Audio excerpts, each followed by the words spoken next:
27 మార్చి లోపల కంప్లీట్ చేసేట్టుగా ఒక schedule announce చేశారు. ఇది ఒక విధంగా చెప్పాలంటే సంతోషించదగ్గ విషయం. దీన్ని మనస్ఫూర్తిగా స్వాగతిస్తున్నాం. నరేంద్ర మోడీ గారికి, నిర్మలా సీతారామన్ గారికి, సిఆర్ పాటిల్ ఎవరైతే వాటర్ రిసోర్స్ మినిస్టర్ ఉన్నారో ఆయనకి ముగ్గురు కూడా ధన్యవాదాలు తెలియజేస్తున్నాం. మనస్ఫూర్తిగా అభినందనలు.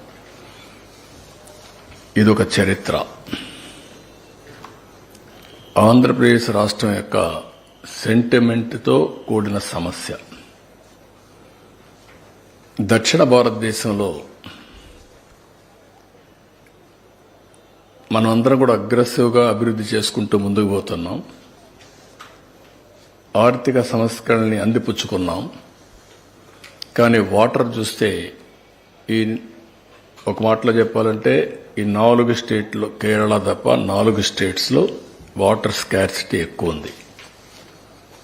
త్రాగునీరు కానీ, ఇరిగేషన్ వాటర్ కానీ ఇవన్నీ ఉన్నాయి.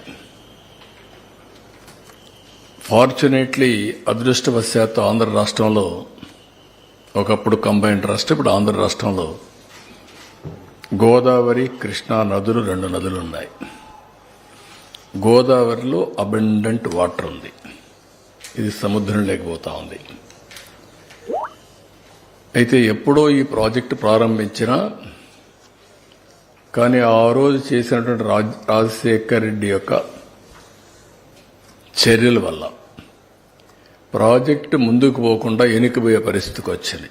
అది హిస్టారికల్గా మీరందరూ ఒకసారి చూస్తే దీనికి ఎన్ని శాపాలు ఉండాలో అన్ని శాపాలతో ఇప్పుడిప్పుడు విముక్తి పొందుతున్నాం.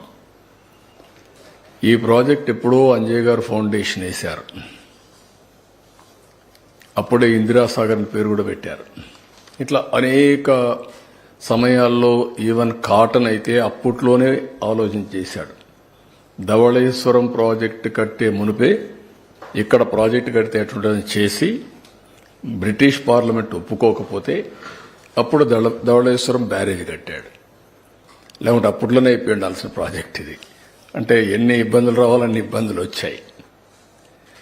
అలాంటిది రాజశేఖర్ రెడ్డి కాంట్రాక్టర్లు మార్చి ఆ కాంట్రాక్టర్ లిటిగేషన్ పడి 2009 వరకు ఆ కాంట్రాక్టులు పనిచేస్తుంటే అయిపోయి ఉండేది, పనిచేయకుండా అడ్డుపడ్డాడు. అది ఆయన చనిపోయే వరకు మళ్ళా కాంట్రాక్టర్ని పిలవలేకపోయాడు. కాలువలు మాత్రం కొంత మట్టి తీశాడు, కడవని వదిలేశాడు ఆయన. తర్వాత రోసయ్య గారు కూడా చేయలేకపోయారు. కిరణ్ కుమార్ రెడ్డి వచ్చిన తర్వాత సీఎం అయిన తర్వాత టెండర్లు పిలిచాడు. అది కూడా 20-25 సార్లు సమైక్య ఆంధ్రప్రదేశ్లో ఎవ్రీ టైం అసెంబ్లీలో వచ్చి అక్కడి నుంచి ప్రాజెక్టు యాజ్ ఇట్ ఈస్ ఉంది. ఆ సమయంలో బైఫర్కేషన్ అయింది. అప్పుడే ఈ రాష్ట్రానికి న్యాయం చేయాలి, ఎట్లా కాంపన్సేట్ చేయాలనుకున్నప్పుడు ఇది ఒక ముఖ్యమైన ప్రాజెక్ట్. పోలవరం ఒక నేషనల్ ప్రాజెక్టుగా ఇచ్చారు. అక్కడి నుంచి నేను ముఖ్యమంత్రి అయ్యాను. ప్రాజెక్ట్ ఇచ్చారు, చట్టంలో పెట్టారు. కానీ ఆ 7 మండలాలు ఇవ్వలేదు. ఆ 7 మండలాలు ముంపుకు గురవుతాయి. ముంపుకు గురైతే ఆ మండలాలు రాకపోతే ప్రాజెక్టు కాదు. అప్పుడు కేంద్రాన్ని గట్టిగా అడిగినప్పుడు నేను ఆ రోజు ఒకటే చెప్పాను, నేను ముఖ్యమంత్రిగా ప్రమాణ స్వీకారం చేయాలంటే ఈ 7 మండలాలు ఇచ్చి ప్రాజెక్టు పూర్తి చేస్తామంటే నేను ఇది చేస్తానని ఆ 7 మండలాలు ఇమ్మని అడిగాను. ఆ రోజు ఎన్డీఏ ప్రభుత్వం, థ్యాంక్స్ టు దెమ్, 7 మండలాలు ఇచ్చిన తర్వాత పార్లమెంట్ సమావేశాలు సమన్ చేశారు. ఎప్పుడు కూడా చరిత్రలో క్యాబినెట్ ఫార్మ్ అవుతానే పార్లమెంటు ఇచ్చేసి రెగ్యులర్ బిజినెస్కి వెళ్తారు. అట్లా కాకుండా పార్లమెంట్ సమావేశాల కంటే ముందు ఒక ఆర్డినెన్స్ పాస్ చేసి ప్రెసిడెంట్ ఆమోదించి తర్వాత పార్లమెంట్ సమావేశాలు పెట్టారు. That is the difference. ఆ విధంగా మన చిరకాల కోరిక నెరవేరే ఆశలు వచ్చాయి. అక్కడి నుంచి 28 సార్లు క్షేత్రస్థాయికి వెళ్ళారు. 82 సార్లు వర్చువల్గా సోమవారాన్ని పోలవరంగా చేసుకున్నాం. అదొక ప్యాషన్. ఒక మాటలో చెప్పాలంటే అది ఒక అబ్సెషన్. పోలవరం అనేది ఎట్టి పరిస్థితుల్లో కంప్లీట్ చేయాలి. పోలవరం ఆంధ్రప్రదేశ్ రాష్ట్రానికి ఒక వరం.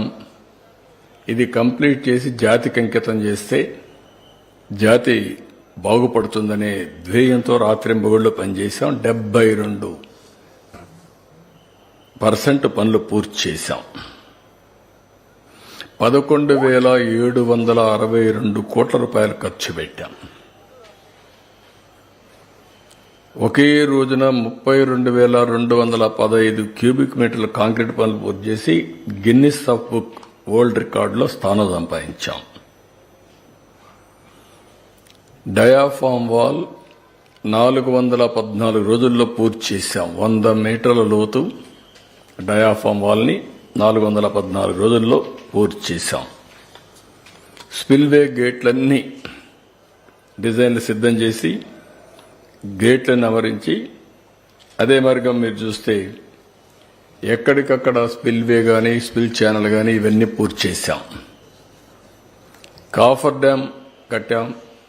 లోయర్ అప్పర్ 2 కాఫర్ డ్యాములు కట్టాం. ఎప్పటికప్పుడు కేంద్రంలో ఉండే ఉమాభారతి ఆనాటి మంత్రి, తర్వాత నితిన్ గడ్కరీ ప్రధానమంత్రి గారికి కూడా ఎప్పుడప్పుడు బ్రీఫ్ చేస్తూ ఈ పనులన్నీ పూర్తి చేశాం.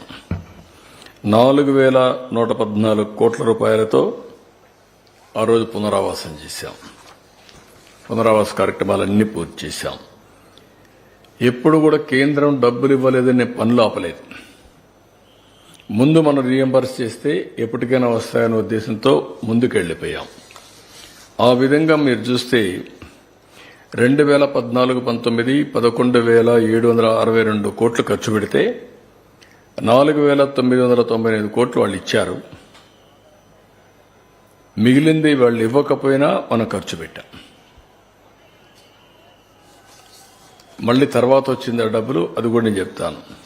ఈ విధంగా మొత్తం ప్రాజెక్ట్ని ఒక ఎట్టి పరిస్థితిలో ఈ ప్రాజెక్టు పూర్తి చేయాలి అనే తపన, ఒక డిటర్మినేషన్తో ప్రభుత్వం ముందుకెళ్ళాం. అయితే 2019